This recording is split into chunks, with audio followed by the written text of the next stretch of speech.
sería ahora qué plan mantenemos o qué plan decidimos hacer. Es decir, en principio, lo que tendríamos que hacer hoy es redondear la parte referida a Aristóteles, quizá en una media hora o un poquito más o menos, y después podemos ver, si les parece, algo del planteo de Anscombe y algo del planteo de Davidson, si es que les interesa eso. Y dejar para el viernes algo sobre Heidegger, Gadamer y no sé si Ricoeur. O bien suprimimos algunas de estas cosas y avanzamos más en otras. No sé, ¿tiene alguna preferencia? La primera opción me gustó.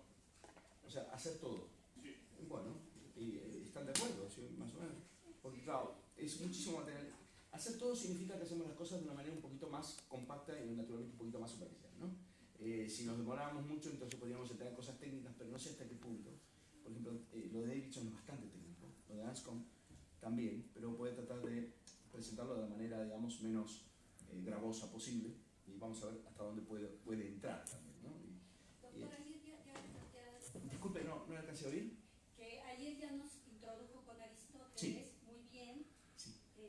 Nos había dicho que daría Anscombe. Sí, Anscombe y Davidson, pero primero vamos a redondear lo de Aristóteles, ¿no? Hace unos minutos todavía sobre Aristóteles, porque hay una parte que ha quedado que tiene mucho que ver con temas que estuvimos discutiendo ahora recién en una conversación en la radio, que es que ayer vimos el modo en que Aristóteles tematiza la praxis desde el punto de vista de la articulación de sentido que la sustenta. Y vimos que el enfoque aristotélico de la acción, si lo podemos llamar así, es un enfoque que no pone en el primer lugar el aspecto referido al entramado causal o el entramado de movimiento que pertenece a la acción, sino más bien pone en el primer plano de la atención la conexión de sentido que sustenta la acción. Dije también, sin embargo, que eso no significa que una concepción que procede de esta manera pueda dejar de lado definitivamente el componente que tiene que ver con el entramado de movimiento, el entramado cinético y el entramado causal vinculado con la acción, ¿no? Porque entonces lo que tendríamos es reducir la acción meramente a las disposiciones interiores, y la acción no es una disposición interior. La acción no es posible sin referencia a disposiciones interiores, pero ella misma no es una mera disposición interior. De tal manera que solo cuando las disposiciones interiores del tipo correspondiente se realizan y expresan en la exterioridad, estamos en presencia de acciones. Entonces, el segundo elemento, el segundo aspecto, tiene que ser considerado también en su relevancia, y Aristóteles lo hace. Más aún, justamente porque la concepción de Aristóteles no parte de ese segundo aspecto vinculado con el entramado de movimiento, el entramado causal, sino más bien con la conexión de sentido, con la articulación de sentido que sustenta la acción, justamente por eso, en una concepción como la de Aristóteles, el componente vinculado con el aspecto de movimiento y el aspecto causal releva con una nitidez peculiar, porque releva en contraste con el entramado de sentido. Y ahora van a ver por qué digo esto que estoy diciendo aquí, ¿no? Voy a retomar un punto de ayer que quiero explicar mejor, porque creo que en la formulación de ayer yo no lo he oído de nuevo, pero creo que lo dije mal y quiero reformularlo. Pero ya veremos. Entonces, ¿qué ocurre? Déjenme decir unas pocas palabras sobre lo que les llamé en varias ocasiones el sustrato cinético de la acción, o sea, el entramado de movimientos subyacentes, por así decir, a través de los cuales se expresa y se realiza exteriormente la articulación de sentido contenida en nuestros propósitos, intenciones, deseos, etc. Solo en relación con ese entramado de sentido, el movimiento correspondiente puede ser considerado una acción. Pero ese entramado de movimiento, ese sustrato cinético subyacente, tiene su propia estructura. Tiene su propia estructura.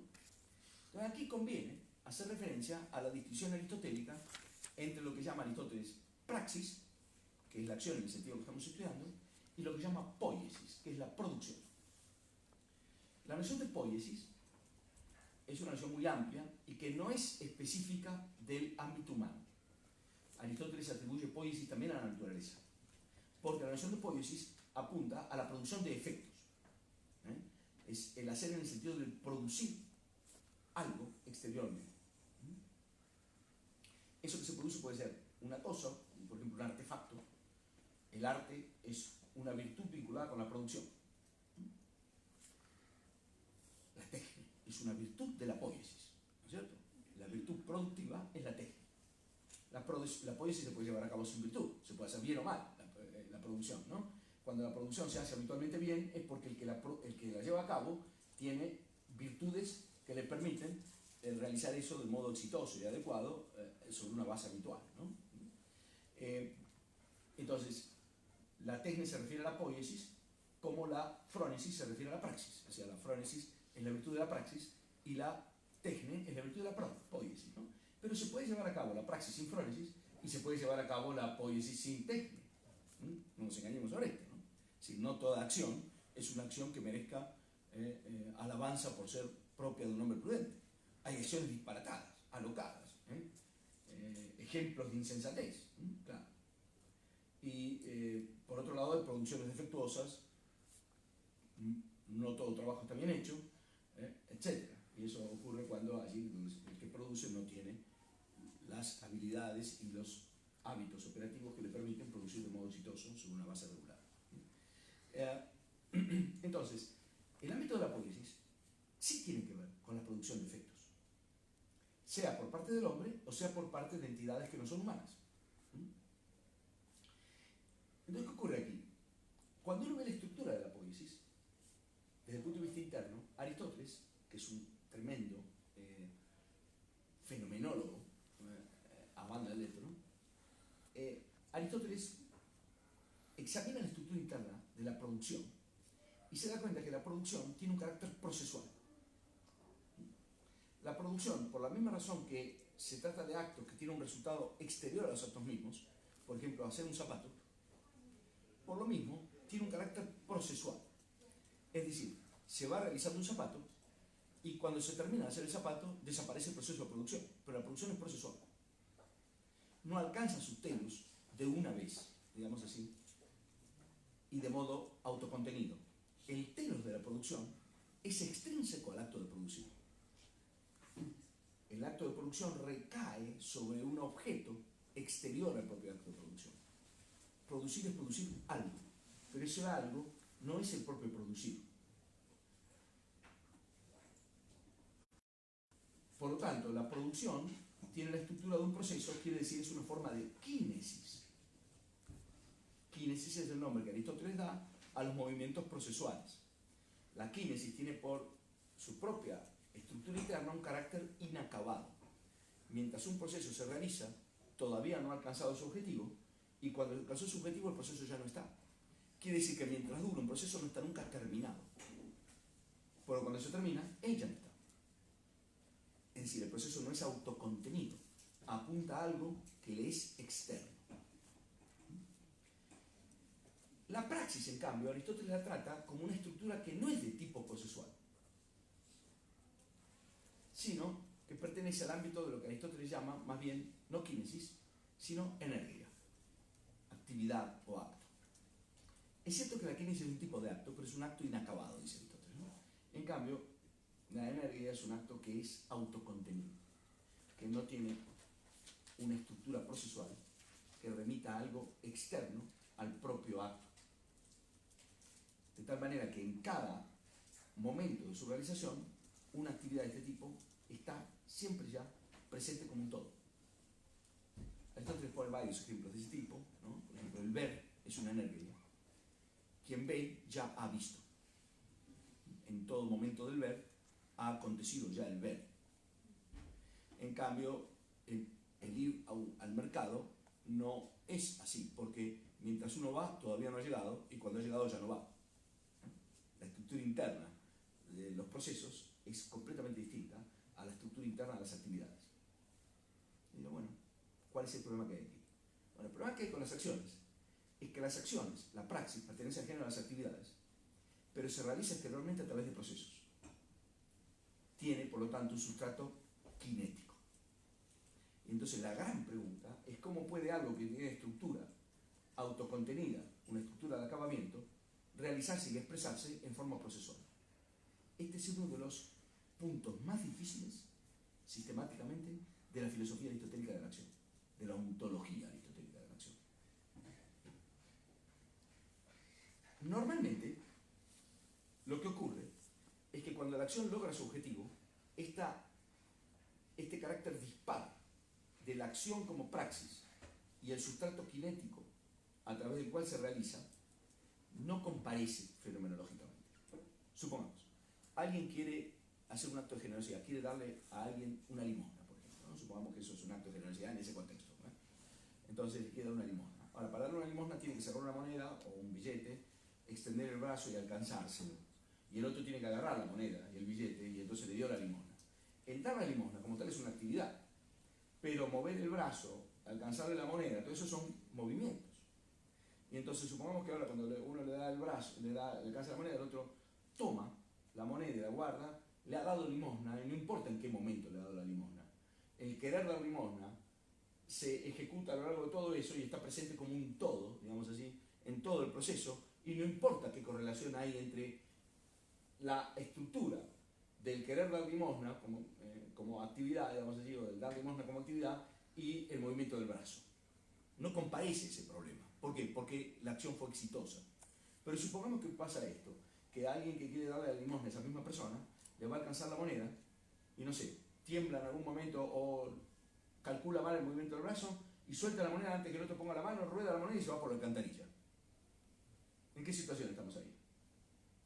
¿Ha dado limosna o no? Bueno, ha intentado dar limosna y fracasó. ¿Por qué?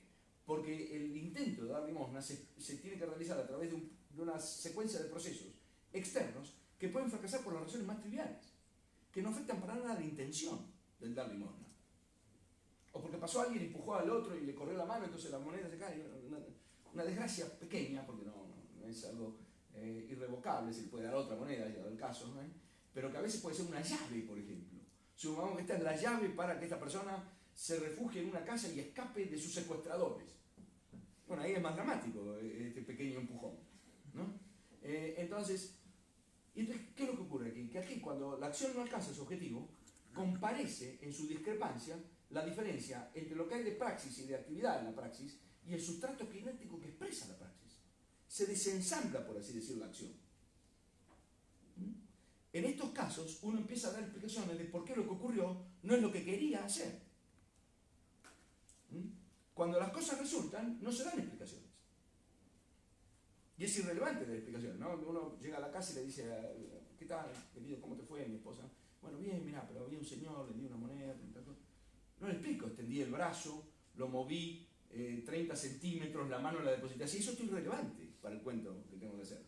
Ahora, si resulta que me pasó que lo empujaron al otro y la moneda se fue por la alcantarilla, le tengo que dar todos esos detalles ridículos acerca de que vino alguien, lo corrió 5 centímetros y bastó que eso yo soltara justo en el momento, la moneda cayó justo rodando y justo se va a la alcantarilla. Toda esa empiria, digamos así, ridícula, que atenta ahora de manera dramática contra mis propósitos, emerge indócil en un mundo que habitualmente se caracteriza por una docilidad aparente.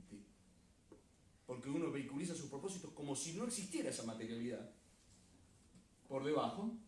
Resulta que ahora esa materialidad se anuncia como rebelde a nuestros propósitos y como ocasionadora de un desensamble tal que mi acción pretendida se queda en mero propósito no alcanzado. ¿Por qué? Por razones que nada tienen que ver con lo contenido de mis intenciones, sino por la materialidad subyacente a la realización de mis propósitos. Bueno, Aristóteles es un teórico de este problema. Y el más aristotélico de los filósofos modernos que yo conozco sobre esto es Hegel, que tiene páginas inolvidables sobre este problema. De cómo el corazón de la acción es la intención, dice Hegel, pero la intención está ahí para ser realizada. Pero para realizarse la intención debe entregarse a fuerzas extrañas que ya no controlan y que la conectan causalmente con cosas completamente alejadas de ella misma. Es decir, uno tratando de hacer algo, hace cualquier otra cosa de repente. ¿Por qué? Porque nuestro fiat es modesto y no podemos realizar nuestro propósito sino a través de un entramado causal que ya no gobernamos de la misma manera con nuestros propósitos. Y sin embargo, en la medida en que una acción debe realizarse exteriormente, está siempre entregada a estas fuerzas extrañas, dice Hegel. Tengo un pasaje que acá no lo voy a citar de la filosofía del derecho, porque esto para el derecho es fundamental. Porque resulta que, por ejemplo, la diferencia entre un asesinato y un accidente tiene que ver con esto. Entonces, o puede tener que ver con esto. Entonces, claro, Aristóteles tematiza esto de muchas maneras. Yo no puedo extenderme mucho, no tenemos tanto tiempo, pero quisiera señalar un par de lugares donde pueden encontrar la tematización aristotélica de este problema, de cómo se explica el desensamble entre la acción como tal y lo que llamo su sustrato cinético. El sustrato cinético no es la acción, pero la acción no se realiza sin un sustrato cinético. Sin embargo, ese ensamble puede ser afectado por factores de interferencia que proceden del entorno. Y el riesgo de que eso ocurra es permanente, aunque nuestra tendencia a naturalizar lo milagroso no nos permite advertirlo. Claro, uno no se da cuenta que cuando uno bebe agua está operando de una manera inusitada con la estructura de la materia. Y si uno tuviera que averiguar todo lo que presupone poder llevar este vaso a mi boca, tendríamos que decir que yo logre esto es un milagro. Porque hay una cantidad potencialmente infinita de factores que no controlo y que sin embargo resultan dóciles a mis propósitos.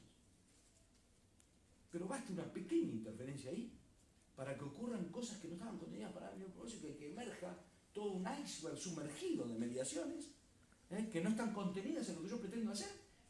Y esa es la razón por la que tenemos que muchas veces dar excusa de por qué nos pasan las cosas, ¿no? Si la institución de la excusa tiene que ver con decir por qué no ocurrió lo que yo quería. Es decir, pero esto es algo que tiene que ver con la facticidad del obrar. El obrar no solo tiene estructura teleológica, sino sujeción situacional. Y es deudor de la facticidad. Y la ética aristotélica es una ética que trata de centrar la atención en esta tensión productiva entre orientación teleológica y sujeción situacional. Sujeción situacional que quiere decir estar en deuda con la facticidad. Entonces, ¿dónde aparece esto en Aristóteles? En dos lugares sobre todo, en muchos lugares. Yo hice mi tesis de doctorado sobre esta cuestión hace muchos años, pero fue una cuestión que me fascinó, porque digo, claro, Aristóteles es el primer teórico. Por eso ustedes, si van a la ética nicómaco, van a encontrar que gran parte de los ejemplos aristotélicos son tomados de la tragedia, porque la tragedia trata de estos problemas. La tragedia no trata del error moral de una persona. Estábamos conversando hace un rato de esto, no sabían ustedes que yo iba a hablar de esto hoy, pero salió en el tema de la conversación. Y claro, en la tragedia, si un perverso cae, eso no es trágico. Esa es la moral de Hollywood, ¿no? Que los perversos siempre caen, los buenos siempre ganan y se quedan con la niña más linda, y además se casan y son felices y comen perdices, ¿no? Eso no es trágico. Eso corre siempre el riesgo de la superficialidad, porque siempre es lo mismo, y no da cuenta de la profundidad abismal de lograr o más. En cambio, los griegos, que eran gente profunda, más bien iban a ver tragedias.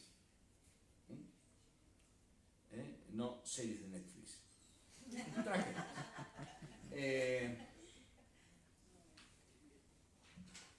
No tengo nada contra las series, pero no tengo Netflix. Pero disculpen eso. Entonces, claro, ¿qué le pasa a alguien como Edipo? ¿Qué le pasa a tantos otros, ¿no? A Deyanira, a las Traquinias, que queriendo recuperar al marido que se enamoró de otra, va y a un centauro le pide un filtro de amor y el tipo le da un veneno. El centauro, eso le da un veneno, y termina envenenando a Hércules, Heracles. O qué le pasa a Edipo, que en un cruce en un camino con unos que son unos irrespetuosos, que no se apartan, viene el rey, que se va a una refriega, o a uno lo voltea, se da un golpe, se mata, y resulta que después es su padre, y el mismo que había salvado a Tebas la hunde porque hay una plaga, porque hay ahí uno que mató al padre y se ha casado con la madre y no se ha dado cuenta de nada de eso, y él condena la ausencia a ese. Ustedes, alguien que mató al rey, no lo han buscado nunca. ¿Cómo? Y dice en público, dice, yo tomaré la causa de este hombre como si fuera la de mi propio padre. Dice, a ese cuando lo agarra y se autocondena sin saber que él cae bajo esa descripción. Y el único que sabe es el adivino y no le quiere decir, y va de a poco generándose creyendo. Una cosa tremenda. Aristóteles dice, esa es la tragedia por excelencia, ¿no? Bueno, esto es lo griego, ¿no? Entonces Aristóteles dice, claro, ¿qué le pasó a Edipo? Claro, ¿tenía malas intenciones? No. Bueno, entonces, ¿dónde trata Aristóteles esto? En su tratamiento de la involuntariedad, sobre todo en el capítulo del obrar por ignorancia, y acá quiero corregir lo que dije ayer porque formulé mal. Ayer enfaticé al revés la cosa, digo, el obrar por ignorancia para Aristóteles es un tipo de ignorancia que concierne a la situación de acción, pero no es el mero obrar en ignorancia, sino el obrar además de en por ignorancia. Esto es lo que ayer precisé mal. Pues lo dije al revés, si no me equivoco. En el apuro confundí eso, entonces dije, la ignorancia es eximente de voluntariedad allí donde no es el mero estado en que se obra, sino además la causa por la que se obra. Porque a veces uno obra en ignorancia de la situación, pero uno mismo es responsable de estar en ignorancia. Por ejemplo, si uno conduce un vehículo borracho. Si uno conduce un vehículo borracho, uno en el momento que conduce no entiende la situación, pero uno es responsable de estar en ese estado.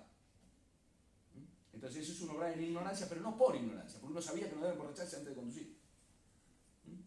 Aristóteles cita el caso de que los que cometen crímenes en estado de ebriedad, qué sé yo, se les duplica la pena, no se los perdona. Ya en Grecia. ¿Por qué? Porque es responsable indirecto de las acciones que comete en estado de ignorancia directamente, porque es responsable directo de haberse caído en la ignorancia. Esa ignorancia no es eximente. Eso es lo que se llama acción libre en causa en la literatura, ¿no? Acción libre en su origen, aunque realizada en estado de ignorancia. Claro, si yo voy y me tomo no sé cuántas copas y después voy a conducir a 100 kilómetros, bueno, yo en el momento que conduzco no me entero de nada, pero yo soy culpable de no enterarme de nada. En cambio, ese no es el caso de Edipo. Ese no es el caso de Yanira. Puede haber una imprudencia de Yanira, quizá no haber averiguado bien qué intenciones tenía el centauro. ¿No? Bueno, ok, pero la vida humana es incompleta siempre en esos aspectos. ¿Quién sabe todo sobre todas las personas con las que trata? ¿Qué sabe uno si la persona que le compró un teléfono no era un delincuente que lo robó? Es decir, me explico. Querer reducir a cero esos factores de disponibilidad es no tener conciencia de la situación, de la condición humana y de la situación que tiene un agente, en cuanto es un agente finito, que obra en un mundo que él mismo no produce con sus acciones, sino que le viene privado. Bueno, Aristóteles trata eso, en la involuntariedad por ignorancia, sobre todo. Ahí todos los ejemplos, muchos de ellos están tomados de la tragedia. Uno que queriendo mostrar cómo funciona una catapulta le rompe el muro al palacio del rey. El otro, bueno, ese tipo de ejemplos son ejemplos de jamartía, de error trágico. Jamartía no es pecado en el sentido de una falta consciente o querida, sino que es pecatum en el sentido de tropezón, ¿no? O sea, jamartía es un error cognitivo, digamos así, básicamente. Y luego, en el tratamiento, que está también en ese contexto, de las acciones mixtas. Porque Aristóteles distingue entre acciones voluntarias, acciones involuntarias, en las que llama acciones mixtas. Acciones en las cuales el fin de la acción no es el fin que se propone, digamos así, sin construcción en la gente, sino que es un fin que tiene que proponerse dadas las circunstancias en las que actúa. El ejemplo que pone ahí, por caso, es cuando en un barco mercante se carga el barco mercante para llevar la carga a otro puerto, y en el medio de la travesía se dispara un temporal terrible, y un buen capitán, ¿qué hace ahí? Tira la carga por la borda. Obviamente, ahí dice, el fin ahí de la acción, el telos, es kataton kairon, es según el kairos. Es conforme a la situación. Nadie carga la carga para tirarla por la borda. Pero cualquier capitán razonable, dadas esas circunstancias, antes de hundir la carga y la tripulación con el barco, lo que hace es descargar el barco tirando no las personas, sino la carga. Y entonces, pero sin embargo, esa es una acción que llama Aristóteles mixta. Las acciones mixtas, sin embargo, son en general involuntarias, quiere decir, nadie cargaría el navío para eso, pero en particular son voluntarias. En este caso concreto, el capitán voluntariamente tiró la carga por la borda porque es la única manera de salvar el barco y la tripulación. Y la diferencia entre un buen y un mal capitán es que sabe cuándo hay que hacer eso. Si lo hace siendo que una tormenta era pasajera, es un mal capitán, un cobarde. Pero si no lo hace siendo una tormenta que lo amerita, es responsable de la muerte de la tripulación. O sea, un pésimo capitán. Hay un capitán famoso que en un crucero, ¿no es cierto? Fue el primero que se bajó italiano, ¿no? Y que dirigía el desembarco desde las piedras, ¿no? El primero que se llamaba por teléfono y dice, suba al barco, ¿no? Bueno, ese no era un ejemplo de experiencia aristotélica. Muy bien. Entonces, ¿qué tenemos aquí? Que en la concepción integral de la praxis aristotélica tenemos por un lado la orientación teleológica del sentido y por otro lado los componentes que dan cuenta de la sujeción situacional de la acción, que es también la deuda de origen, la deuda, digamos así, ineliminable que tiene la acción con la facticidad preexistente. Y Aristóteles tematiza también esas estructuras. ¿Dónde? En los pasajes poco simpáticos de la ética. Ahí donde Aristóteles se enfoca en cuestiones que no resultan como uno quería. Sea los actos involuntarios por ignorancia, o sea, los actos que tienen que ver el tipo de acción que configura lo que cae bajo el tipo que Aristóteles llama acciones mixtas. Hay muchísimo de esto en la ética aristotélica, porque Aristóteles sabe perfectamente que el obrar virtuoso es un obrar en circunstancias. No es obrar en un mundo que el virtuoso diseña de antemano para decir qué es lo que va a hacer, sino que es dar con el clavo en situaciones preexistentes y saber capturar, por así decir, las oportunidades que se ofrecen en situaciones preexistentes. Y gran parte del juicio prudencial de los agentes tiene que ver también con evaluar el momento correcto para hacer lo que tienen que hacer. El kairos. La estructura kairológica, que es un componente esencial de cualquier juicio prudencial. Todo eso tiene que ver con el hecho de que la acción, además de estar definida por su orientación teleológica y ser una estructura de sentido, inevitablemente se realiza en la facticidad. Y la tensión productiva entre orientación teleológica y sujeción situacional, a mi juicio, es la clave de la teoría aristotélica de la racionalidad práctica. La teoría aristotélica de la racionalidad práctica es un modo de hacer justicia a la ineliminable tensión productiva del obrar humano en cuanto es un obrar que está animado por una orientación teleológica, pero ha de realizarse en circunstancias concretas y presenta la marca de la sujeción situacional. Toda la teoría de la racionalidad práctica, de la virtud de la prudencia y también las virtudes del carácter es un intento de respuesta a esta estructura ontológica del obrar. El obrar es aspiración de sentido, pero sujeto a situación. Proyección enraizada en facticidad. La tensión entre proyección y enraizamiento en la facticidad es lo que Aristóteles tematiza, primero cuando trata la estructura teleológica de la acción y luego cuando trata los factores que dan cuenta de la sujeción situacional. Si ustedes toman la teoría aristotélica de la virtud, van a encontrar que en toda la descripción de las virtudes, Aristóteles apela al recurso de explicar que la virtud, por ejemplo, la generosidad es dar a quien es debido, cuando es debido, como es debido, etc. Uno dice, pero qué decepcionante. No me dice nada. No, lo que está diciendo es que el prudente tiene que ser capaz de llenar esas variables situacionales en el momento adecuado. La tipología de la virtud no puede llegar a esa casuística. Solo puede dar orientaciones generales, pero no puede desembarazar, desligar a la gente de la obligación intransferible de enjuiciar la situación concreta él mismo. Por eso la realización de todo eso, en concreto, depende de una instancia extrateórica, pero está contenida en la ética. La ética habla de ella, pero no la contiene, que es la prudencia. En la ética hay una teoría de la prudencia, pero el libro no tiene la prudencia dentro. La prudencia es una facultad de los agentes. El llenado de esas marcas situacionales, de esas variables situacionales, esto lo vio muy bien Nicolai Hartmann en un gran ensayo que se llama Weltdimensionen de Aristotelische Ethik, los años 40. El llenado de esas variables situacionales es una tarea que la teoría delega en el juicio prudencial de los agentes. ¿Pero por qué no alcanza nunca con una descripción general? Porque el obrar es siempre en lo particular. Y las marcas particulares de la situación, por lo mismo que el individuo es inefable, no pueden ser completamente anticipadas.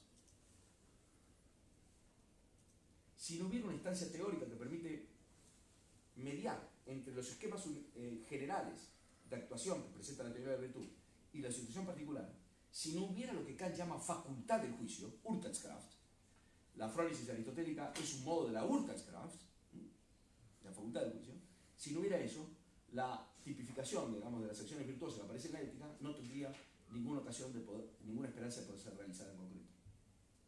Porque aplicar de manera mecánica los esquemas que da la teoría ética es también una forma de equivocarse. Por eso dice Aristóteles, bueno, en general el generoso hace esto. Sí, pero lo hace con la persona adecuada, en la cantidad adecuada, en el momento adecuado, y no me puede dar la lista de las personas adecuadas. Por ejemplo, en Atenas son estos, ¿no? Esa es casuística que no, la teoría ética no puede alcanzar. ¿Todo esto con qué tiene que ver? Con que igualmente constitutiva de la praxis es la orientación teleológica y la estructura de sentido como la sujeción situacional. ¿Por qué? Porque la acción no puede ser concebida ni como meras disposiciones interiores ni como meros movimientos exteriores. Ni como meras disposiciones interiores ni como meros movimientos exteriores.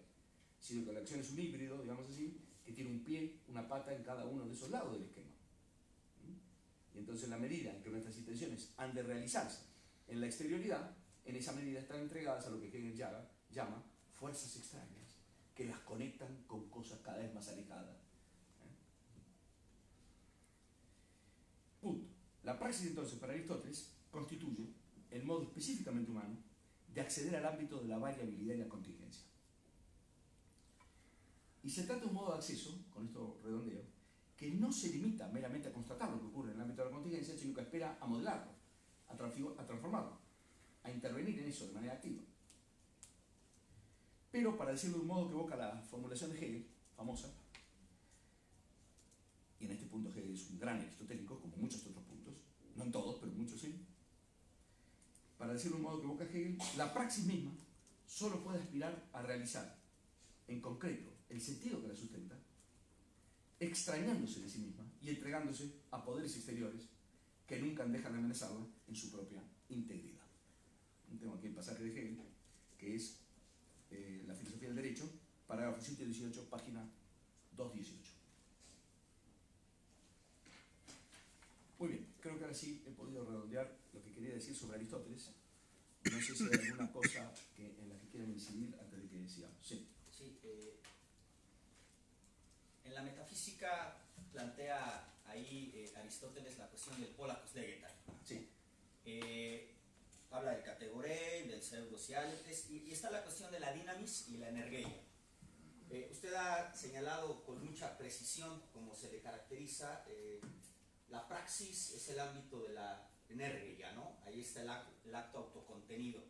En la dinamis lo podemos conectar, ahí está el ámbito de la poiesis, en la dinamis. Vamos a ver. Puede ser que emita porque acá hay un lío de vocabulario que perturba mucho, porque Aristóteles utiliza el vocabulario de una manera que no siempre responde a las clasificaciones que él mismo está haciendo, ¿no? Entonces, tenemos un problema con la noción de acto, ¿sí? Porque a veces la gente dice, el acto por un lado, el movimiento. La poiesis tiene que ver con la kínesis, con el movimiento. La kínesis es expresión de potencias, pero ella misma es un acto. ¿Qué quiero decir? Vamos a ver. Si uno toma la categoría de acto, energía,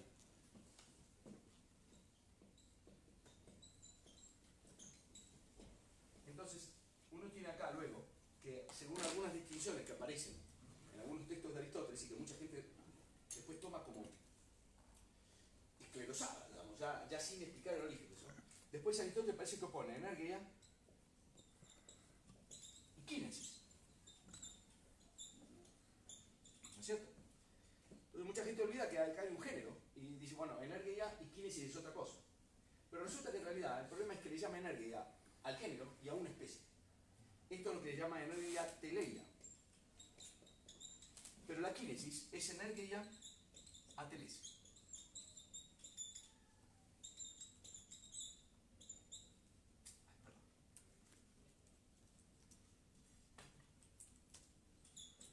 No sé si se ve bien.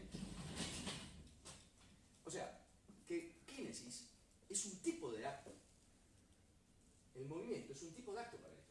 Eso está clarísimo en el libro tercero de la física. Es el acto de lo potencial en cuanto potencial.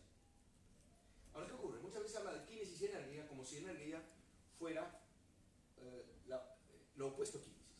En realidad lo que ocurre es que hay un género que es el acto, y luego tenemos las formas de acto que son completas en sí mismas y las formas que son inacabadas en sí mismas. La kínesis es un tipo de energía. ¿Por qué es inacabada? Porque es la expresión de lo potencial en cuanto a potencial. La kínesis es el tipo de acto que le corresponde a la dinamis en cuanto a dinamis. Cuando ustedes ven física 3.1, ¿no es cierto? Bueno, 3.1 hasta 3.3, digamos, la definición de movimiento, ¿qué se dice? Por ejemplo, los ladrillos y la casa. Los ladrillos son una casa de potencia. Ahora, cuando son ladrillos son solo casa de potencia. Cuando está la casa, ya no están en potencia los ladrillos, son una casa. ¿No es cierto? ¿Cuánto expresan los ladrillos su capacidad de ser una casa en el proceso de construcción? Eso es una kínesis. Por eso define el movimiento como la actualidad de lo potencial en tanto potencial.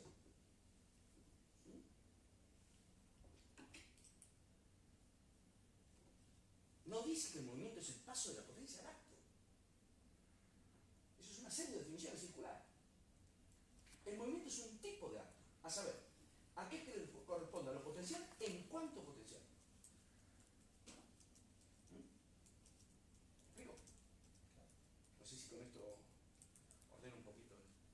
Porque si no, el mapa conceptual es una confusión completa.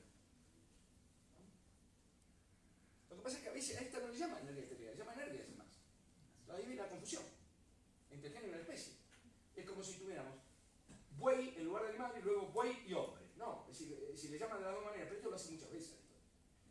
Entonces, claro, ahí se produce una confusión porque uno toma el género, toma una de las especies como si fuera representativa del género. No toda energía es completa para Aristóteles. La quina es una energía atelés, incompleta, inacabada.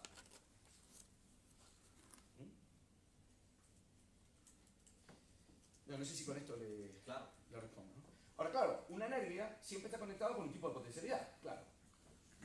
Tanto la energía teleia como la atelés están conectadas con disposiciones, con dynamis en la base. Pero lo que expresa la presencia del dynamis no es la energía teleia, sino la atelés. Es decir, en el mundo hay procesos porque las cosas sujetas a procesos tienen virtualidades. Los procesos son expresiones de virtualidades. Hay otra... Tú moderas, pero me han levantado la mano ahí, ¿verdad? Doctor Vigo, nos comentaba hace poco que en el ámbito del hogar hay una suerte de coincidencia entre un nivel cinético, referido pues, a este ejemplo que nos daba de dar la moneda, y ahí se expresaba justamente el ámbito del sentido o las pretensiones de deseo del sujeto actual, de la gente.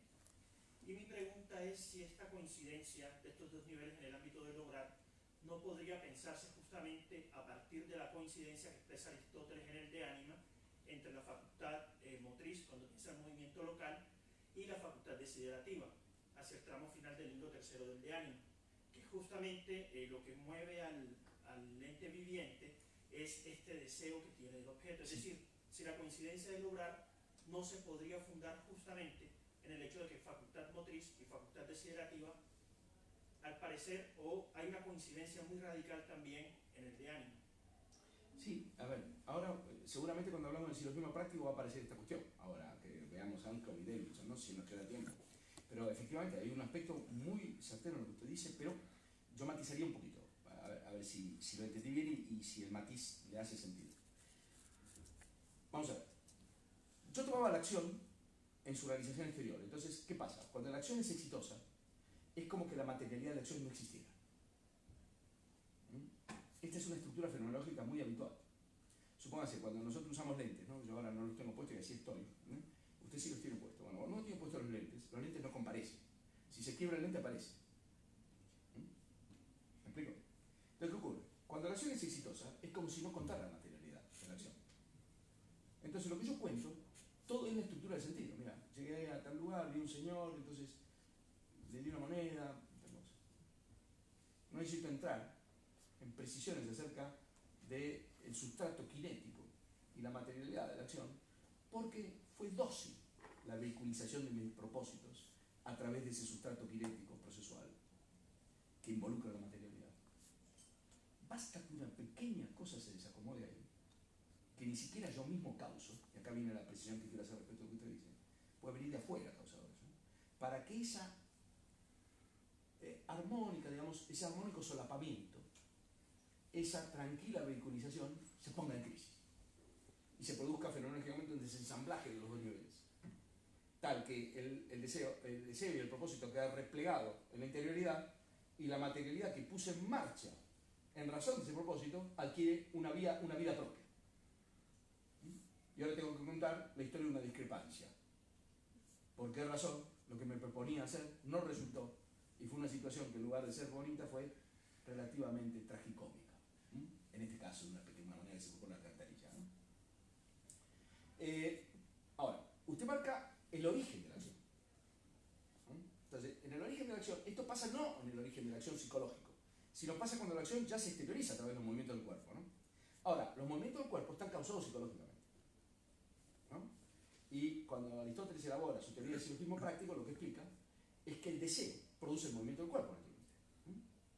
No el deseo solo, tiene que estar combinado con una creencia, ahora vamos a hablar de eso, pero esos dos estados psicológicos, en una cierta manera de juntura, digamos así, de unificación, mueven el cuerpo. Ese es el comienzo de la cadena motriz de la acción, pero no es toda la cadena motriz. cuerpo lo que hago es poner en marcha toda una cantidad de cosas en el entorno.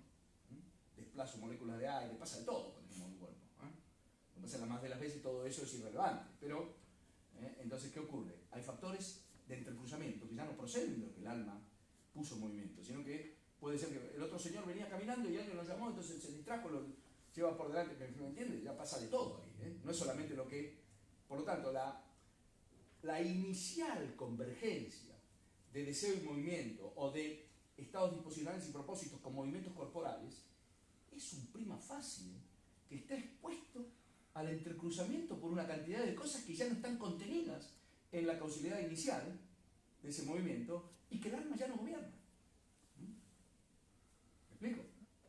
Entonces, claro, mientras las cosas resultan, uno siempre cuenta sus éxitos, ¿verdad? Y cuando uno se disculpa por su fracaso, se excusa, ¿verdad? Claro. Pero mientras todo resulta es como si la materialidad yo la tuviera bajo control completo, ¿no? Una apariencia de superficie particularmente engañosa. Basta haber pasado sobre la Tierra en pocos meses para darse cuenta que no es así. El niño empieza a caminar, se da un porrazo, ¿no? O sea, bueno, piso un patín, yo ayer me caí en la calle. ¿Por qué? Porque aquí las calles no están muy iluminadas, hay unos desniveles en las aceras. Ayer me pegué un porrazo de esos que hacía años que no me pegaba. Y digo, bueno, todavía me levanté bien. Un sexagenario no tuve las consecuencias que a mi edad debería haber tenido, ¿no? Bueno, pero me pasó eso ayer, o sea, mire usted, queriendo venir a mi apartamento. O sea, hay que tener conciencia de esto, ¿no? Porque si no, una filosofía de la acción que no ponga en la balanza estas cuestiones es un buenismo, digamos, fenomenológicamente inaceptable. La fenomenología es una forma de conciencia crítica, no del buenismo. Entonces la teleología, sí, todo eso está muy bien. Esa es la explicación completa de qué significa actuar. O sea, esto es una manera reflexiva de hacerse cargo de un hecho básico de la conciencia prereflexiva, que es que uno tiene conciencia de que uno es capaz de un fiat, pero de un fiat muy modesto.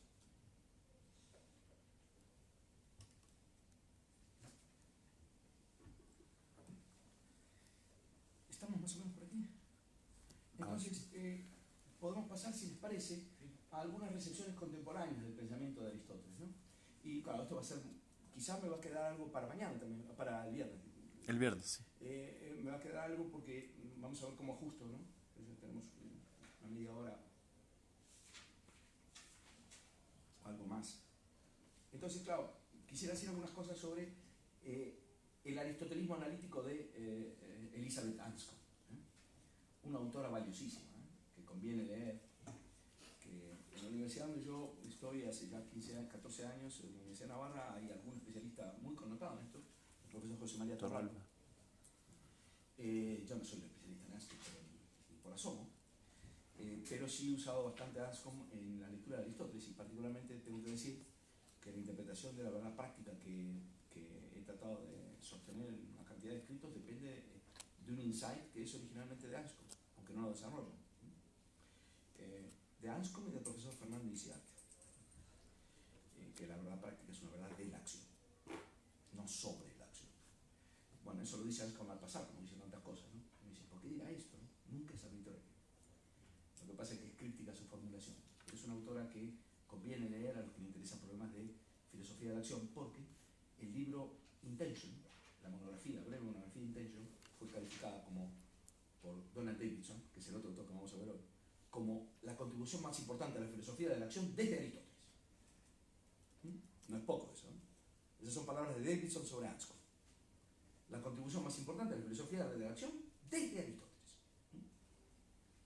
Bueno, entonces, quisiera mencionar algunas pequeñas cosas porque, claro, la obra de Anscombe es un estudio analítico de la noción de acción intencional y de la noción de intención, ¿no? El libro se llama así, Intention.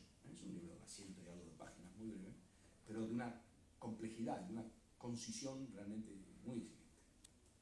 Entonces me voy a limitar a tres aspectos muy brevemente. Primero, la noción de intención que elabora Anscombe. Eso tiene que ver con la estructura de sentido de la acción. Anscombe es una defensora de una visión de la acción en la cual la estructura de sentido es clave y rechaza todo aspecto causalista. Ya vamos a ver por qué. Primero, entonces, la noción de intención. Luego, la idea de la acción intencional como actuar bajo una descripción. Y por último, la estructura del razonamiento práctico. Voy a decir muy poco de esto porque es bastante y bastante complejo. A ver si logro ser muy sintético. Entonces, Anscombe trata de fijar qué quiere decir o cómo hay qué queremos decir cuando nos referimos al obrar intencional. Cuáles son las maneras en que expresamos que algo se realiza intencionalmente, cuáles son, por lo tanto, las expresiones más habituales de la intención y de la acción intencional, y qué es lo que implican esas expresiones, ¿no?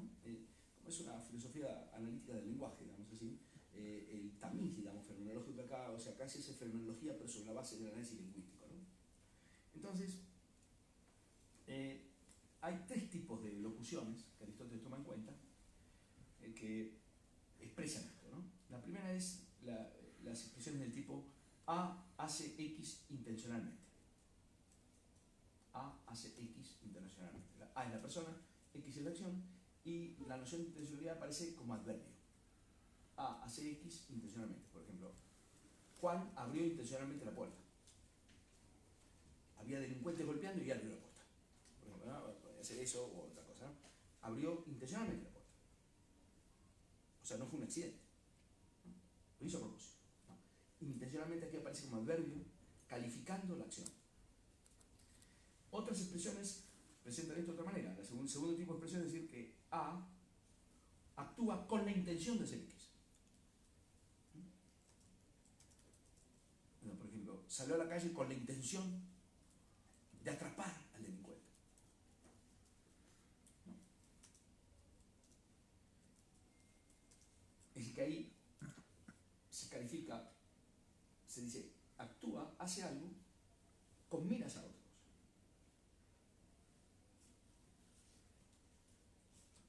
Y el tercer tipo de expresión es cuando se dice que, por ejemplo, A pretende, intenta hacer X. En castellano no podemos decir eso. Intents, en inglés, es que intenciona eso, pero en castellano no usamos mucho la noción de intencionar, de esa manera, ¿no? Y pretender es otra connotación, ¿no? Pero intents, hacer X, ¿no? Pretende, intenciona hacer X. O sea que ahí el componente de intencionalidad aparece en el verbo. Entonces, dice Anscombe que la forma más directa de remitir a la intención es la tercera. La tercera habla de la intención como intención. A intenciona X. Tiene esa intención.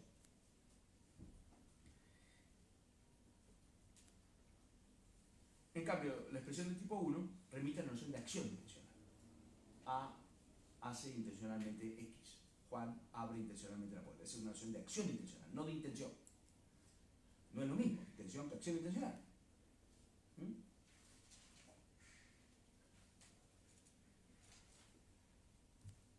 Y la expresión 2 hace X con la intención de, no es tanto la noción de acción intencional como la noción de obrar con una intención.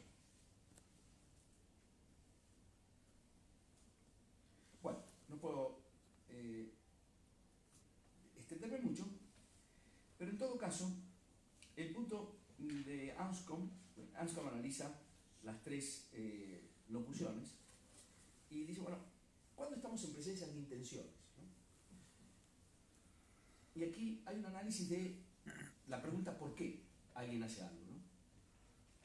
Entonces, la tesis que fija Anscombe aquí es que estamos en presencia de intenciones y de acción intencional cuando la respuesta a la pregunta ¿por qué? No se realiza por referencia a causas, sino por referencia a razones. Acá aparece una distinción que en la filosofía analítica es muy importante entre reasons and causes. Nosotros en la lengua española tendemos a mezclar esas dos cosas. Tendemos a hacer mucho distingo en la lengua habitual entre razones y causas. Uno dice, sin preocuparse demasiado, ¿por qué razón se cayó el vidrio? Eso en inglés sería inverosímil. ¿Cómo por qué razón se cayó el vidrio? ¿Por qué causa se cayó el vidrio? En cambio, ¿por qué razón rompió usted el vidrio? Hay muchísimos papers y libros sobre reason and causes en inglés, ¿no? En castellano eso está muy desperfilado, ¿no? Entonces, ¿cuál es el punto acá? Supongamos que alguien abre la puerta y deja entrar a los delincuentes, ¿no?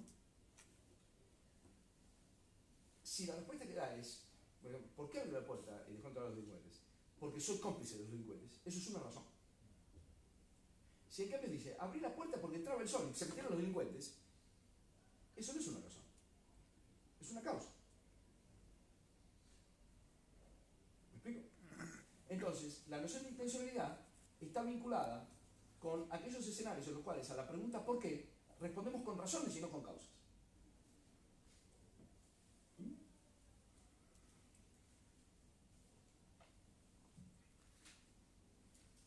Entonces dice que en realidad la respuesta es aquí por referencia a la respuesta de tipo reason giving. Es una respuesta que da razón, es respuesta por referencia a razones, ¿no? El ejemplo que pone Anscombe, por ejemplo, de repente dejó de tipear, estaba tipeando, ¿no? en la máquina de escribir, en el computador, diríamos ahora, dejó de tipear y fue a su oficina. Y preguntan, ¿por qué? Deseaba beber café. Eso es una razón de por qué dejó de tipear. Una razón puede ser una referencia a un deseo. Los deseos intervienen en la explicación de nuestras intenciones porque son un modo de dar razón de lo que hacemos. En cambio, si dice, dejó de tipear, ¿por qué? Porque se desató un terremoto. Esa respuesta no es reason giving.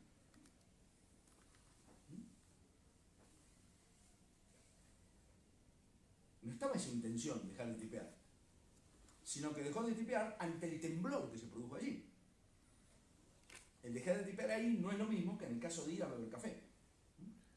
Supongamos que ahí el dejar de tipear significa que ya no controla el tipeo, etc. No es que decide dejar de tipear, ¿no? Aunque en cierta forma decide dejar hacerlo, ¿no? Podríamos buscarle una razón, pero no decide dejar para de tipear, salvarse. no, pero acá viene el problema de la descripción de la acción. No decide dejar de tipear, decide salvarse del terremoto. Lo que decide es otra cosa, no dejar de tipear. Por eso ahora vamos a ver que para Anscombe la acción intencional es siempre acción bajo una descripción. Y la respuesta de dar razón es dar razón bajo una cierta descripción del acto. No es que decidió dejar de tipear. Decidió ponerse a salvo del terremoto. ¿Me explico? Entonces, es sofisticado el enfoque de Anscombe, ¿no? O sea, claro, sí, dejó de tipear, pero no decidió dejar de tipear. Lo que decidió es salir corriendo. Para salvarse del terremoto, eso sería reason giving. Entonces, bueno, entonces ¿cuál es el punto, no? Digamos, resumo muchísimo, ¿no? ¿Cuándo estamos en presencia de una acción intencional para Anscombe, ¿no? Primero, una acción es intencional si y solo si el agente sabe o puede saber que la está realizando. Claro, no puede haber acción intencional en ignorancia. Es intencional si y solo si sabe que la está realizando. Y además sabe por qué. Sabe o puede saber por qué la está realizando. Pero ¿por qué acá? Es una a ese por qué se le responde con una respuesta del tipo de dar razón.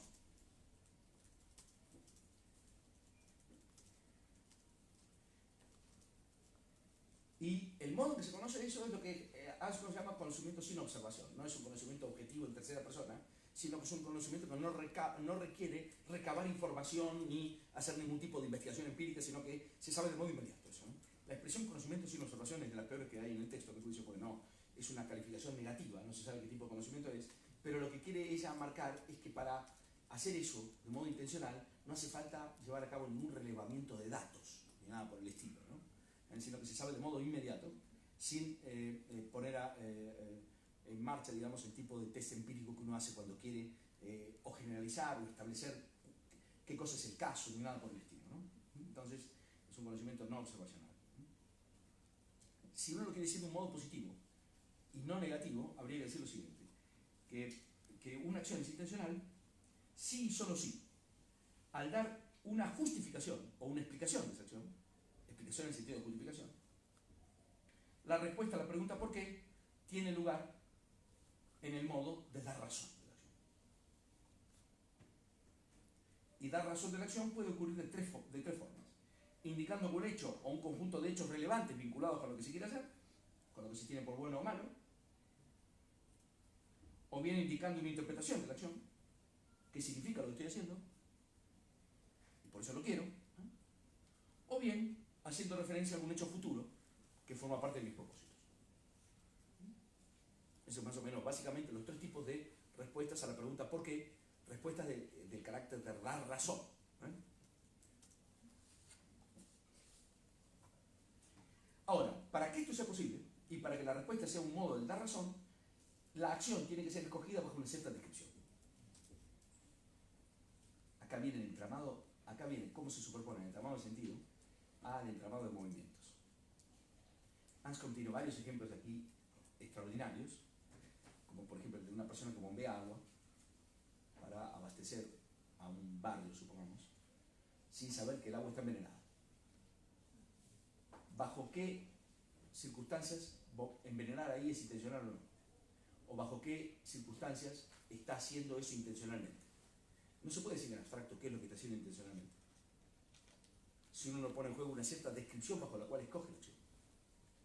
Si esa persona es el encargado de dar agua a esas casas, digamos así, por la mañana, todo bien, y alguien envenenó el estanque. Y él no sabe eso y no tiene por qué saberlo. ¿Eh? O no hay modo de proceso. Bueno, muy bien. ¿Bajo qué descripción él bombea agua? Abastecer de agua a las casas que están a mi cargo. No bajo la descripción, envenenar a los habitantes de esa casa. ¿Cierto? Entonces, la descripción bajo la cual realiza lo que realiza es componente esencial de la intencionalidad del acto. Pero ese acto soporta muchas descripciones, no una sola. Bajo otra descripción se podría decir que lo que usted está haciendo es envenenar a la gente. ¿Está envenenando a la gente? ¿Sí o no? Sí, pero de modo no intencional. O está contribuyendo a que se envenene, porque no los está envenenando de modo directo, ¿no? Pero está cooperando, es un partícipe en el envenenamiento de esas casas, pero no de modo intencional. ¿Por qué? ¿Por qué no de modo intencional? Porque la intencionalidad es relativa a la descripción bajo la cual escoge el agente hacer lo que está haciendo. ¿Me explico? Entonces, obrar intencionalmente es actuar, escogiendo el acto bajo una cierta descripción de ese acto.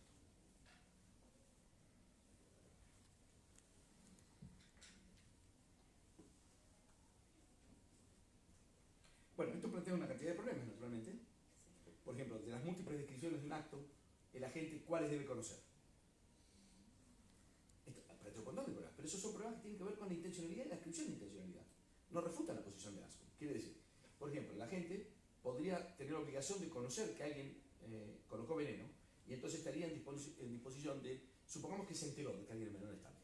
La misma persona se enteró, alguien le contó, mira que envenenaron el estanque. Ahora puede escoger bombear el agua bajo dos descripciones: abastecer agua o contribuir al envenenamiento de la gente. ¿Qué hace ahora? Si es una buena persona, va a escoger la segunda descripción y no va a bombear agua. Entonces, intencionalmente se abstiene de cumplir con su trabajo ese día. Si el jefe le dice, ¿por qué no bombeó el agua? Si yo le pago para eso. Mire, porque el agua estaba envenenada, y lo que escogió es omitir el bombeo del agua bajo la descripción de que bombear agua sería contribuir a envenenar a la gente. Ahora, esa ignorancia, en este caso, por ejemplo, saber que el estanque está envenenado, es una ignorancia vencible o invencible. Acá viene todo el problema de cuándo la acción es involuntaria o no por ignorancia. O sea que ahí reaparece el problema aristotélico. Pero esto es perfectamente compatible con el enfoque aristotélico en el sentido de decir, bueno, justamente se plantean esos problemas porque la acción no es querida sin punto de vista, sino que es querida bajo un cierto punto de vista, que está encarnado, por así decir, en la descripción bajo la cual se escoge hacer lo que se hace. Ese punto de vista es falible, naturalmente, y no es único. Pero no puede haber intencionalidad sin la introducción de ese punto de vista a través de una descripción. Porque sin esa descripción no hay modo de elegir hacer una cosa. ¿Me explico? Entonces, la elección es relativa a la descripción del acto. ¿Me estoy explicando o es una cosa un poco? Sí. Alejandro, aquí podría en esta descripción intervenir, por ejemplo, lo que Herman le llamaba la Rules of Moral Salience.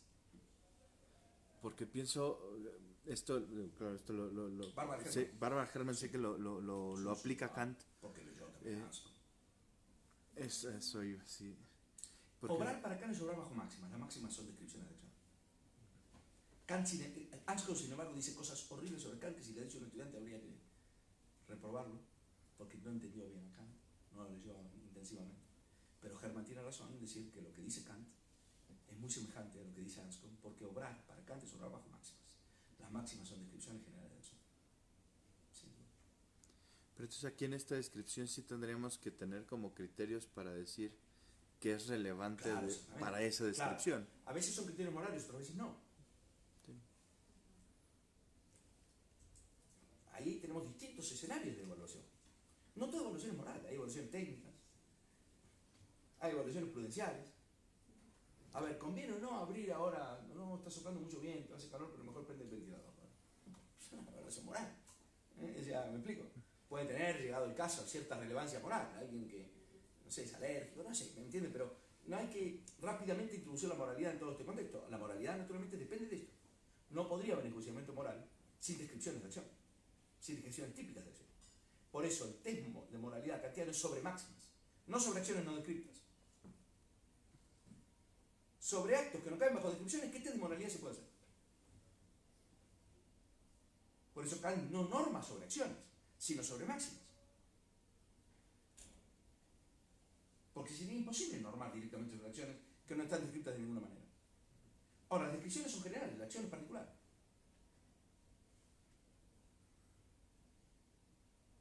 ¿No? Entonces, uno escoge las acciones bajo una descripción típica, que contiene lo que uno cree que es necesario para tomar la decisión que tiene que tomar en ese momento. Ahora, esa descripción, naturalmente, puede estar omitiendo aspectos relevantes que uno o bien no conocía y debía conocer, o bien no conocía y no debía conocer, o bien no podía conocer. Eso pasa todo el tiempo en el hogar. Por ejemplo, yo ahora estoy usando esta botella sin preocuparme de la estructura atómica de la materia. Pero supongamos que aplicar aquí lo que llaman el efecto mariposa, y que yo, llevándome la botella aquí a los labios, pudiera desencadenar un cataclismo cósmico.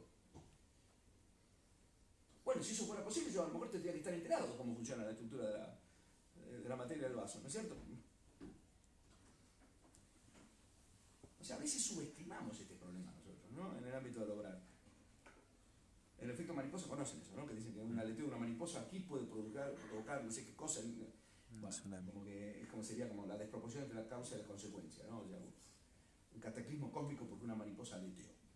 Bueno, la mariposa no es imputable, pero supongamos que yo pudiera hacer eso llevándome a la boca esta botella, no sé por qué constelación holística que ignoro completamente. Entonces uno podría decir, bueno, ¿qué hizo usted? Destruyó el mundo. No, yo tomé agua. No, yo solamente quería tomar agua. Pero usted produjo un cataclismo. Bueno, sí, pero no es lo que yo hice, es lo que ocurrió. ¿Mm?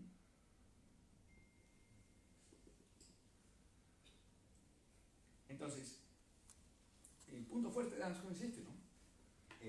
Intencionalidad está vinculada por un modo de crear las acciones que apunta a que la acción es querida bajo una cierta descripción. Esta es una manera de poner en limpio cosas que ya hemos estudiado en Aristóteles también. Y cosas que están en Kant. O sea que a mi juicio una teoría de la acción sensata no puede esquivar este nivel de mediación. Las acciones no son queridas en su materialidad, digamos así, no interpretada. Las acciones son queridas bajo una cierta interpretación de su materialidad. Por ejemplo, mover el brazo y alcanzar una moneda es dar limosna.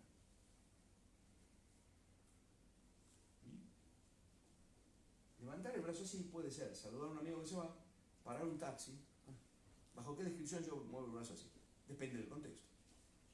Si estoy despidiendo a un amigo, ahora el taxista puede parar porque cree que yo lo estoy llamando a él. En la calle hago así, chao, y el taxista para. No, estaba despidiendo a un amigo. Involuntariamente paré el taxi. Intencionalmente saludé a mi amigo. Este es el laberinto de la praxis, ¿no? Doctor, Sí. para A David Bowie lo fotografiaron haciendo así y pusieron que era nazi. El gran cantante Bowie bajó de un avión haciendo así, Bowie nazi. Claro, porque parece que extendió la mano demasiado así pegado, bajaba de la escalinata, hizo así, Bowie nazi. Con una foto uno lo condenan irremisiblemente, ¿verdad? ¿Quién de nosotros no habrá parecido decirlo así en algún momento? ¿Verdad? Nazi. Bueno, en fin, perdón, me recordaba eso, fue famoso eso. En paz descanse. Para que me quede un poco más claro esta cuestión con Anscombe, ¿qué tipo de racionalidad es la que está presentando aquí cuando habla usted de dar razón? Porque en lo poco que voy captando de esta situación, me pareciera que el dar razón se limita o se remite a el deseo y el sentido. La razón da cuenta del deseo y el sentido. Pareciera que no da cuenta de las causas, ¿no? La razón no podría explicar las causas, explica el sentido, explica el deseo. ¿Qué tipo de racionalidad es esta acá cuestión? no se trata de razón en singular, sino de razones versus causas. La explicación causal a su vez es racional, pero no es una explicación por referencia a razones, sino a causas. Por eso reasons, no reason con mayúscula, reasons, en plural. Entonces, hay dos géneros de explicaciones, las dos son racionales. La explicación causal y la explicación por referencia a razones. Pero para Anscombe las causas no son razones y las razones no son causas. Vamos a ver que Davidson corrige esto. Para Davidson las razones son un tipo de causa. Pero, eso en todo caso sí nos queda algo para Davidson. Pero, ¿me explico? Es decir, entonces, reasons en plural. ¿No? Causes and reasons.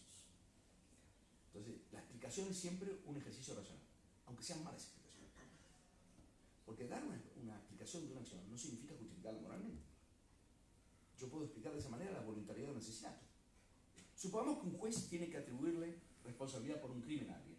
Tiene que construir una historia en la cual lo que hizo esa persona está conectado con sus propósitos. Por lo tanto, la pregunta ¿por qué usted hizo esto? La tiene que responder el juez atribuyendo las intenciones de las cuales fluye exactamente lo que hizo bajo esa descripción. Ahora, eso es previo a decir si eso está bien o está mal. Porque eso es detectar simplemente que lo que ocurrió puede ser visto como un resultado intencional del obrar. Ese es un juicio previo a decir si está bien o está mal lo que hizo.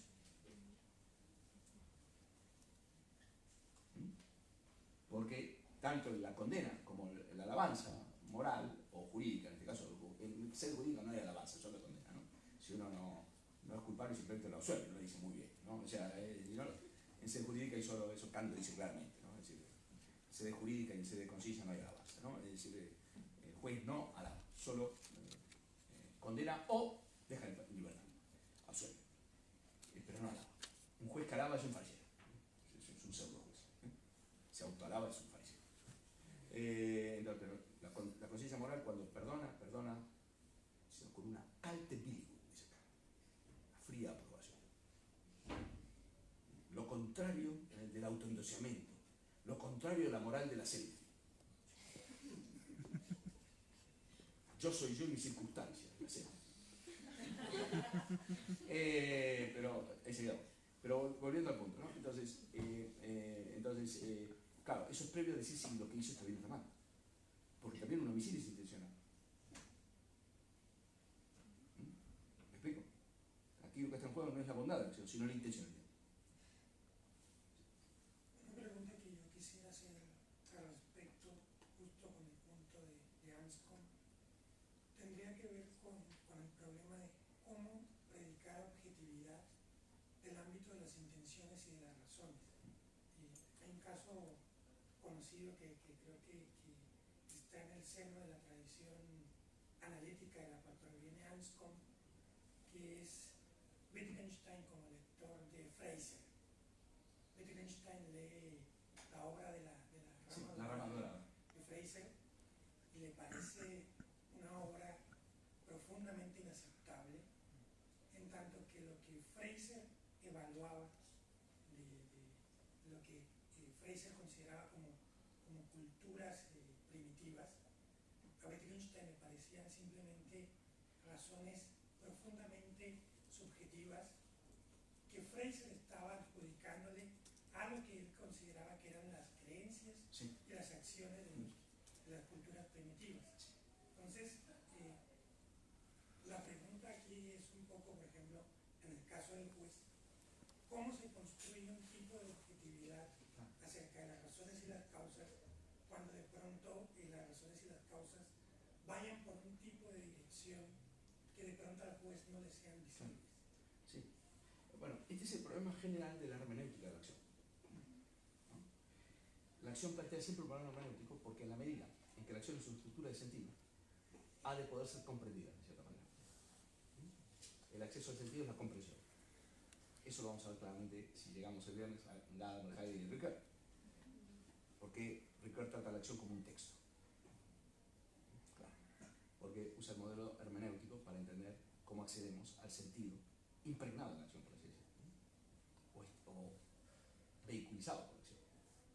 Por eso es una relación nunca unívoca y por lo tanto requiere de un trato con un contexto revisional mucho más complejo en el cual se inserta todo eso.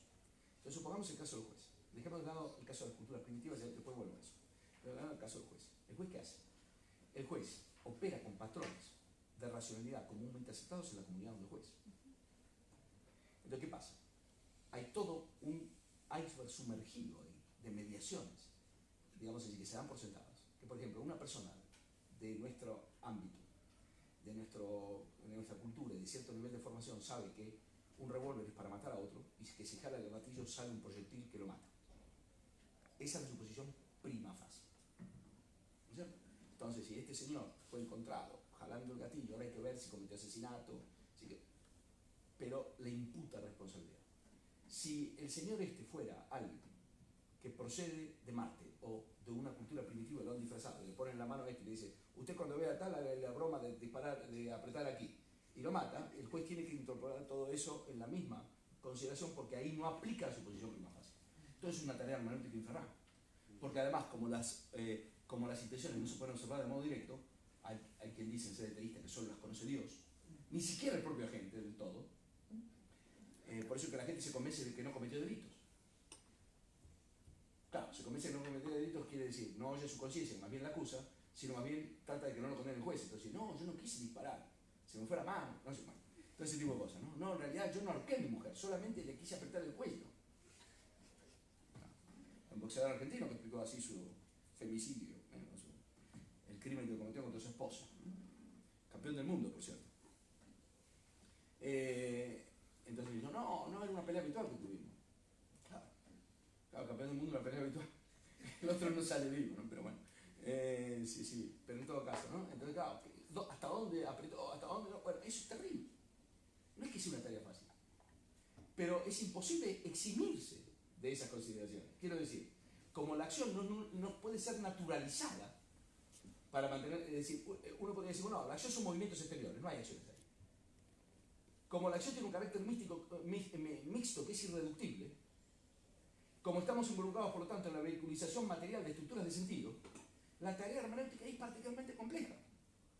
Y no se puede solucionar esa complejidad refugiándose en un pseudo-naturalismo de la acción que quisiera fotografiar acciones. No se puede fotografiar acciones. Se fotografiaron a Google siendo así. ¿Qué fotografiaron? Pues eso es una foto muestra más que mil palabras, mentira total. Una foto muestra cualquier cosa. Solo las palabras explican la foto. No, si por ejemplo estamos en una fiesta y me dice, vamos a sacar una foto, nos ponemos así, y me hace fotografiar con capo mafia o con narcotraficante, y dice, bueno, acá está, el profesor Vigo con sus amigos narcotraficantes. Es una foto, no, eso que la foto vale menos que mil palabras, mentira. La foto es la forma de hacer demagogia y condenar a gente sin escuchar explicaciones. ¿No? ¿Cómo va a reemplazar la foto el discurso racional? Eso sería decir como que la vista reemplaza globos.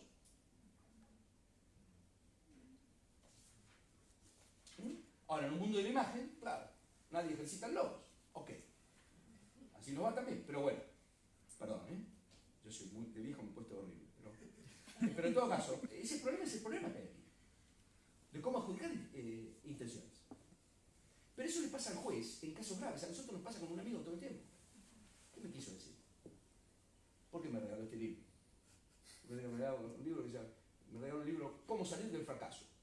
¿Qué me habrá querido decir? ¿No? Claro. Y esa es la cultura bonaerense de la que yo procedo. Ustedes saben que son muy psicoanalíticos ahí todos, ¿no? Entonces hay famosos chistes de dos pacientes psicoanalíticos que pasan dos psicoanalistas que se encuentran y dicen buenos días, los dos van pensando qué me habrá querido decir. ¿No? Es decir, ese es el laberinto de la praxis, ¿no? Y por eso la praxis es un programa hermenéutico de primera magnitud. Claro. Sin embargo, tenemos relativa competencia para manejarnos en ese laberinto. Ahora, un tropezón hay siempre, ¿no? Contra alguna de las paredes del laberinto. Claro. Ahora, lo de la interpretación de culturas primitivas es un caso típico de la teoría de la interpretación radical que sobre la base de cosas que dijo Wiggins desarrolló Quine y Davidson. Porque ese sería el caso de interpretación de punto cero.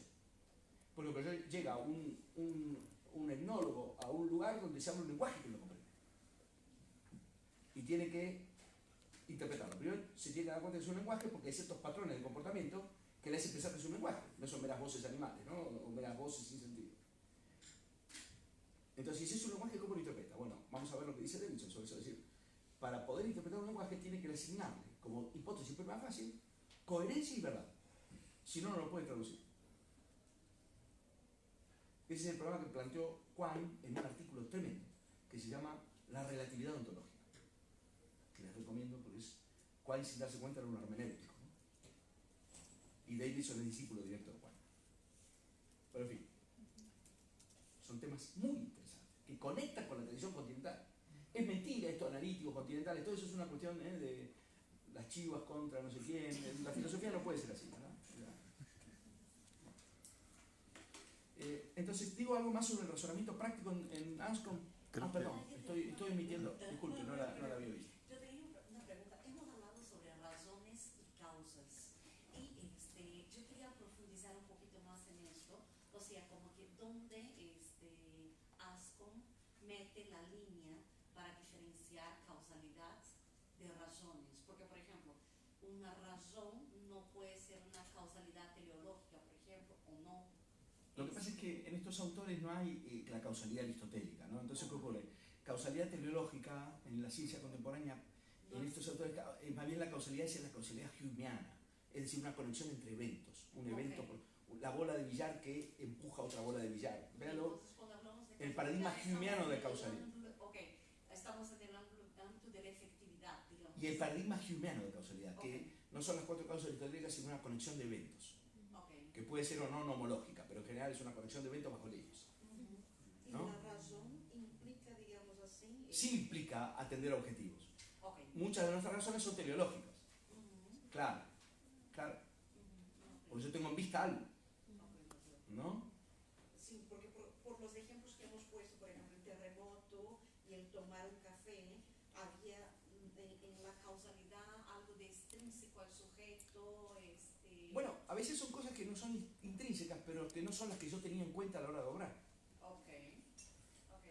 Es decir, hay situaciones en las cuales yo mismo produzco mi autosabotaje.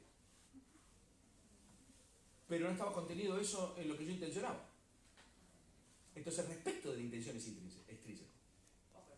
¿Me explico?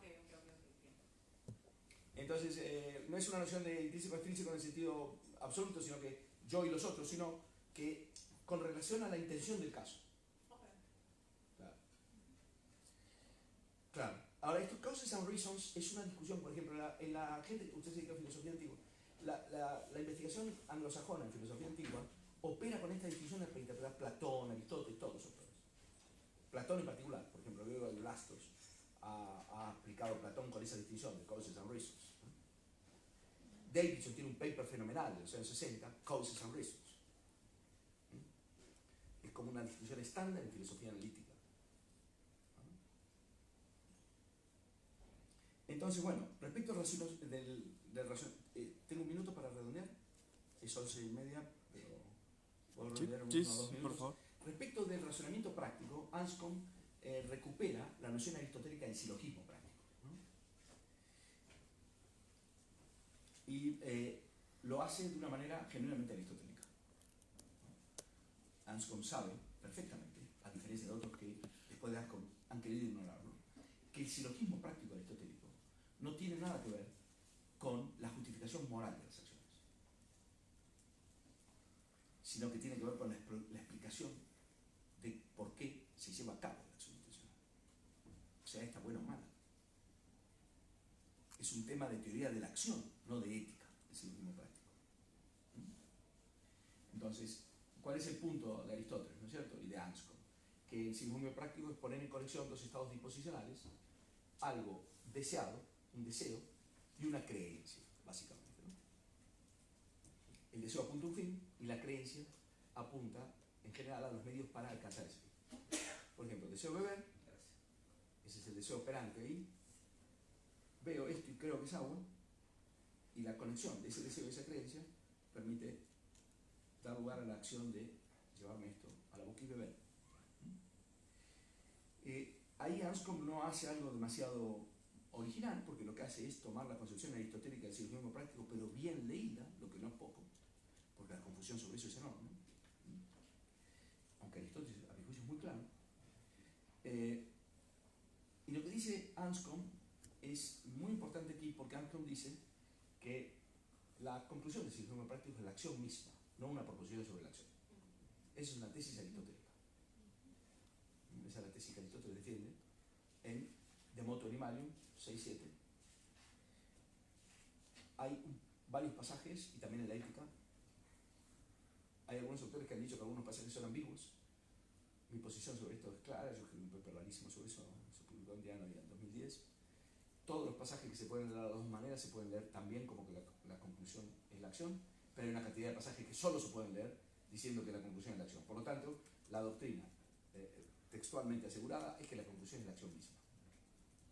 Porque si todos los pasajes que parecen decir otra cosa se pueden leer así, pero hay una cantidad de pasajes que solo se pueden leer así, entonces la hipótesis hermenéutica razonable es que esa es la tesis, que la conclusión del silogismo práctico, que es un silogismo en un sentido figurado, analógico, que es la conexión de al menos un deseo y una creencia, para dar lugar psicológicamente al movimiento del cuerpo que produce la acción, es el movimiento del cuerpo mismo o la acción misma, y no una verbalización de la decisión de lo que quiero hacer ni nada por el estilo. La verbalización puede estar o no, da igual, es irrelevante. Por eso que Aristóteles adjudica el silogismo práctico no solo al hombre, sino también a los animales superiores, a los cuales les adjudica acción voluntaria, pero no proairesis. Por ejemplo, un caballo ve agua y va, y bebe, si tiene sed, si no, sigue durmiendo la siesta. El perro, por ejemplo, está durmiendo la siesta y no va y bebe, hay agua al lado. De repente le da sed, mira y va y bebe. Entonces Aristóteles introduce el silogismo práctico en la explicación del movimiento animal, ¿no? Y dice, bueno, la acción humana también es así. Lo que ocurre es que la acción humana, a la hora de decir qué deseamos, tiene una cantidad de presupuestos enormes y de mediaciones que los animales no pueden ni avistar, y además a la hora de deliberar cuáles son los medios, por ejemplo, es muy fácil decir, ahí hay agua, deseo beber, ahí hay agua, pero si yo digo, bueno, deseo ser ingeniero, ¿ahora qué hago? ¿Cuáles son los medios para eso? Bueno, tengo que ver en qué facultad me inscribo, bueno, esto es mucho más complejo, ¿no es cierto? Pero mañana tomo el bus para ir a la facultad, eso deriva de toda esa deliberación y de ese deseo. Entonces, la acción es aquí la conclusión del razonamiento práctico, ¿no? Cuando la acción es humana y reúne otros requisitos, como que el deseo sea moralmente recto y la creencia sea verdadera, la unión de deseo recto y creencia verdadera hace que la acción sea un caso de verdad práctica. Y Anscombe, como les dije, junto con Incidente, son los dos autores que enfatizaron que la verdad práctica en Aristóteles no es una verdad del enunciado sobre la acción, sino una verdad de la acción misma en cuanto se corresponde con el deseo recto. Es decir, uno, si por ejemplo desea beber y ese deseo es moralmente permisible, correcto, y tiene la creencia verdadera que esto es agua y bebe, ese es un caso en que la acción es congruente con el deseo. La adecuación de la verdad va de la acción al deseo, no del deseo a la acción. El deseo es aquello a lo que se debe adecuar la acción, y en ese caso la acción es verdadera. En un enunciado, que es verdad teórica, el enunciado se adecuar aquello al objeto, y el enunciado verdadero sí se adecua al objeto. En el caso de la acción es al revés. La dirección de ajuste, en la expresión de Serras, la dirección de ajuste es inversa. Pero hay una homología, hay una cierta adecuación, en virtud de la cual se puede considerar la acción como verdadera en la medida en que representa en concreto, realiza en concreto, exactamente lo que uno quería. Pero Aristóteles pone a la noción de verdad práctica requerimientos morales. Si la acción no procede de un deseo recto, aunque la acción sea realizada en concreto lo que uno quería, no es verdad práctica. porque el requerimiento de corrección moral viene por el lado del test moral de los deseos. Entonces, un asesinato realizado con éxito no es un caso de verdad práctica, aunque sea exactamente lo que el asesino quería hacer. ¿Por qué? Porque el deseo no es recto. Entonces, la verdad práctica sí es una noción de la ética. El silogismo práctico es una noción de teoría de la acción. O dicho de otra manera, la noción de verdad práctica califica materialmente las premisas y la conclusión del silogismo práctico. Vamos a ponerlo con un ejemplo de la sede teórica. El silogismo es una estructura de inferencia, el silogismo teórico, que garantiza que si las premisas son verdaderas, la conclusión no puede ser falsa. No garantiza que la conclusión sea verdadera. Sí y solo si las premisas son verdaderas, la conclusión no puede ser falsa. Ahora, el conocimiento se da cuando las premisas son verdaderas y la conclusión también. Bueno, en la verdad práctica pasa algo semejante. El silogismo práctico explica la conclusión de cualquier acción, también la que es moralmente incorrecta. Solo cuando las premisas están calificadas y ahora tenemos deseo recto más creencia verdadera, la acción resultante es un caso de verdad. Verdad práctica, algo análogo a la verdad teórica, por así decirlo. Pero entonces, la calificación material es propiamente ética aquí, porque pone en juego un criterio de rectitud del deseo que es una evaluación moral. Eso. No sé si Davidson me quedó fuera, pero quizá el viernes hacemos algo sobre Davidson. Lo vemos. Y si no, vamos directamente a Cedar hermenéutica.